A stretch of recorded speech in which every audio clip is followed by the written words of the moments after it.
What happens when you try to silence your mind? Do you feel unsettled, distressed, or perhaps there's a sense of emptiness, as though something is missing, yet you don't know what it is? The silence of the mind. Have you ever experienced it? Or are you searching for a silence that perhaps never existed? Close your eyes for a moment. Breathe deeply. Imagine that, for just a second, you don't have to do anything. You don't need to be anything. The mind, it quiets, even if just for an instant. There is nothing to do, nothing to understand, just be. What is this silence? Could it be more than the absence of thought? Or is it something deeper? Something you have yet to perceive? If the mind is like the ocean, then your thoughts are like waves. Silence is not the calm between the waves, but the deep invisible bottom beneath them. What do you feel when you look at this depth? Perhaps in your attempts to silence the mind, you've noticed that thoughts still arise, like clouds that refuse to leave the sky. But what is this silencing truly? Could it be the space between thought and experience? That space where the being emerges? The mind is not an enemy.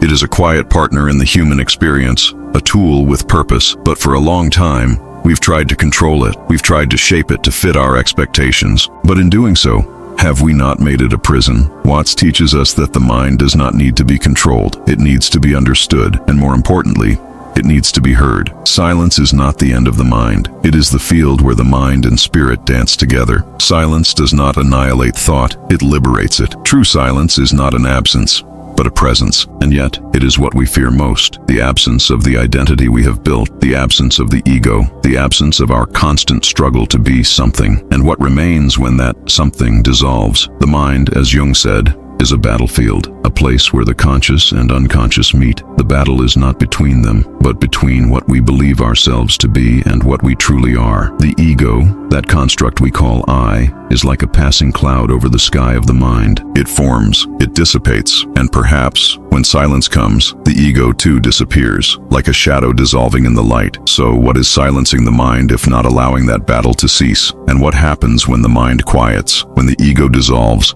and the space between thought and experience emerges? Perhaps in that moment, you will hear yourself in a way you have never heard before. Perhaps you will discover something deep and essential about yourself, something that cannot be named but is known, something that has always been there, in the stillness. And it is in that moment, between thought and silence, that your soul speaks, not with words, but with a pure truth. And by hearing that truth, you meet yourself. You realize that what you were seeking has always been there, in the quiet, not in the endless pursuit, but in the simple act of being, the silent desire for authentic connection, the dilemma of doing versus being. How many times have you caught yourself trying to achieve something, striving to be more, trying to do more, yet feeling an emptiness that never gets filled? The mind, with its incessant need for action, leads us to believe that only through doing can we find peace, meaning, and so we run without knowing exactly where to. Silence then becomes a threat, because in silence, there is nothing to do. In silence, you simply are. What if everything you need is already inside you? What if the relentless search for purpose,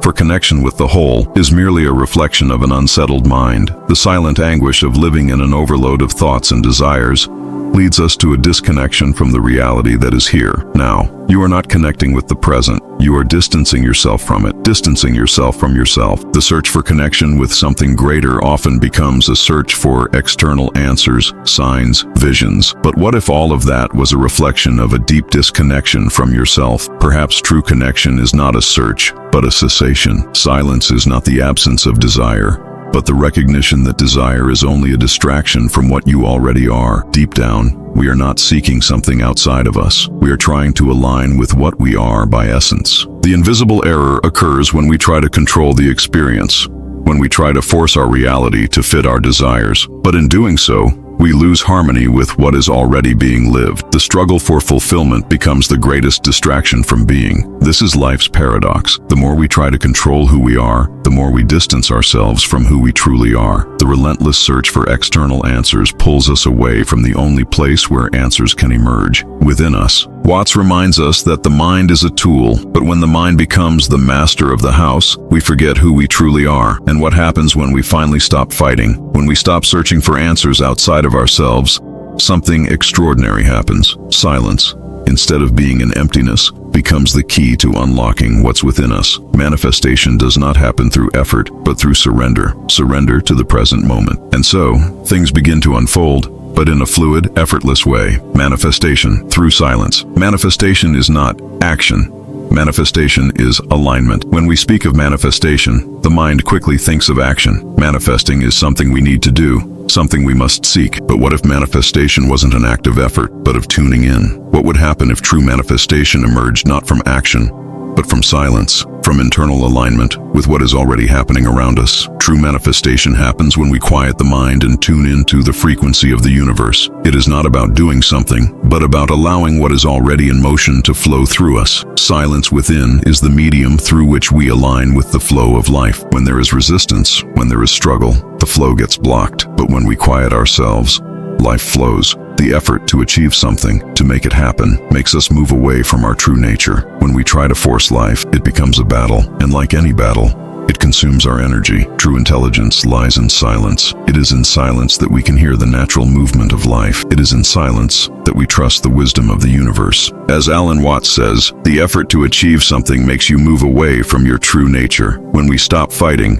when we stop seeking answers outside of ourselves, something extraordinary happens. Silence, instead of being an emptiness, becomes the key to unlocking what's within us. Manifestation does not occur through effort, but through surrender. The surrender to the present moment. And so, things begin to happen, but in a smooth, effortless manner. The neuroscience of silence and its benefits. The impact of silence on the brain. When we think of silence, we often associate it with a pause in action. But what actually happens in the brain when we quiet our thoughts? Surprisingly, silence is not the absence of brain activity. On the contrary, it activates brain regions responsible for healing and clarity. Silencing the mind is not about simply blanking out. It's about creating space for the brain to reorganize, for the mind to recalibrate. The neuroscience of meditation has shown that when we silence our thoughts, there is a reduction in cortisol levels, the stress hormone. At the same time, dopamine and serotonin, the neurotransmitters of happiness and well-being, increase. Silence, then, has a healing power. It reprograms not only our mind, but our body. Silence reconnects us with our essence, aligning us with a higher vibration. This alignment is not just mental, but physical. When we silence the mind, our body too enters a state of greater harmony. Silence allows the body to regenerate, emotions to reorganize, and our perception of the present to become clearer. Silence is a powerful tool, not only for the mind, but for the body and soul. Practices to silence the mind. So what does it mean to create space between thoughts? It's not an easy task, as the mind seems to be in constant motion, always with something to say. But with practice, you can learn to interrupt this cycle. Imagine the mind as a turbulent river. You don't have to fight the waters.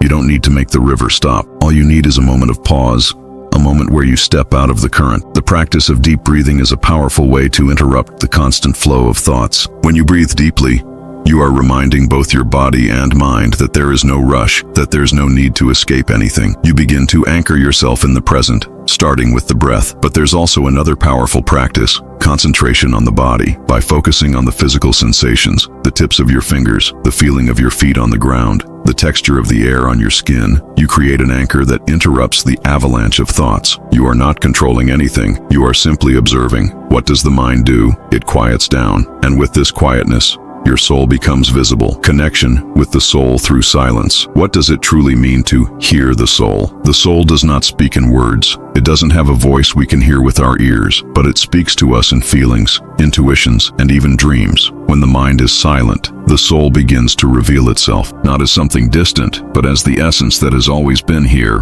within you, all along. Silence is the space where the soul finds its voice, and in that space you begin to realize something fundamental. You are not your thoughts. You are not your ego. You are something greater, something deeper. You are the consciousness that observes, the presence that perceives all. The error of performative spirituality. What is true spirituality? The dilemma of modern spirituality is that it has become a performance. We are so focused on how we show our spirituality to others, on how we appear to be enlightened, that we forget the true essence of spirituality, inner peace. The true master resides within you, in the silence, in the stillness. So, what can we learn from silencing the mind? Silence is not just the absence of action.